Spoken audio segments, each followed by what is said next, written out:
রাজা ভাতখাওয়া আমরা সবাই জানি যে ফেমাস ফর ভালচার কনজারভেশন, অর্থাৎ শকুন সংরক্ষণ কেন্দ্র। কিন্তু এখানে শকুন সংরক্ষণ কেন্দ্র রয়েছে, আমি ফরেস্ট রেঞ্জ অফিসারের সঙ্গে কথা বলে যেটা জানতে পারলাম যে মোটামুটি 3 প্রজাতির শকুন এখানে 239টা সংরক্ষণ আকারে রয়েছে। কিন্তু এই অঞ্চলে যাওয়ার অনুমতি নেই। সাধারণ মানুষ এই যে পশু পাখিগুলো আজকে বিপন্ন সেখানে যাওয়ার অনুমতি পায় না। এই জায়গাটা আমি দেখাতে চাইছি, হয়তো মানে সেই দাও ফিরিয়ে এ অরণ্য লও এ নগর, রবীন্দ্রনাথ ঠাকুরের বিখ্যাত কবিতা, সেখানে যে বিষয়টা সেটাই রয়েছে, সেই জন্য এন্ট্রি রেস্ট্রিক্টেড বা প্রবেশ নিষেধ উল্লেখিত হয়ে রয়েছে।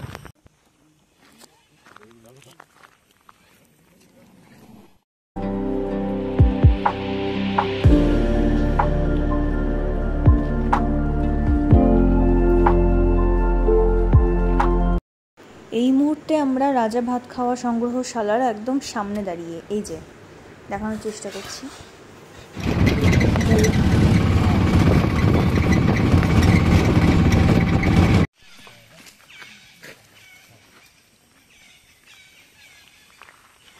মিউজিয়ামের ভেতরটা একটু দেখাই।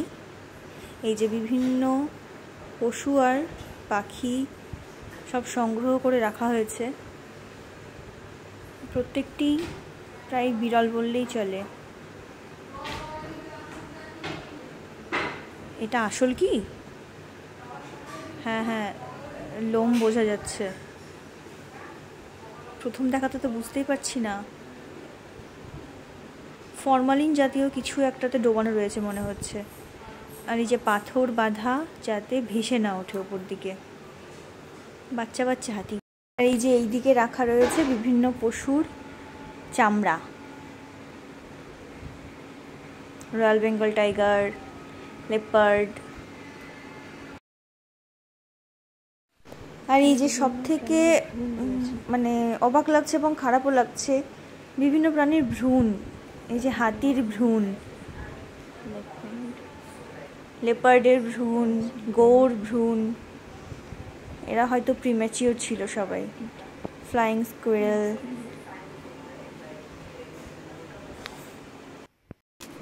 আর এই ফুটপ্রিন্টগুলো না দেখলে বুঝতেই পারতাম না যে মেল আর ফিমেল টাইগারও আলাদা করা যায়।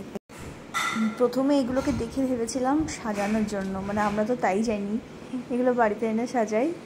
পরে ওদের সঙ্গে কথা বলে বুঝলাম যে এগুলো সাজানোর জন্য কিছু না। আর এখানে র্যাটল স্নেক টাইপের কিছু একটা আছে,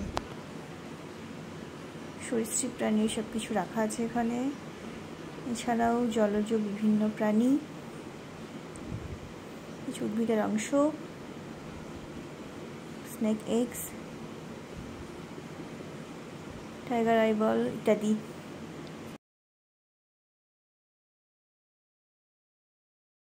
মিউজিয়াম থেকে বেরিয়েই আমরা একদম সোজা রওনা হয়েছিলাম বাটারফ্লাই পার্কের উদ্দেশ্যে, কিন্তু দুর্ভাগ্য সেদিন বৃহস্পতিবার ছিল, তাই পার্ক বন্ধ।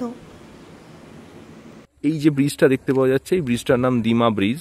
আমরা রাজা ভাতখাওয়ার মানে জোনে যেতে যেতেই এই ব্রিজটির সন্নিকটে এসেছি। এখানে একটা বিরাট নদীর চর দেখতে পাচ্ছি। এখানে এই চরটি এখন শুকিয়ে গেছে, বর্ষার আগমন হলে মোটামুটি বলা যেতে পারে এটি পুরো জলমগ্ন হয়ে যাবে।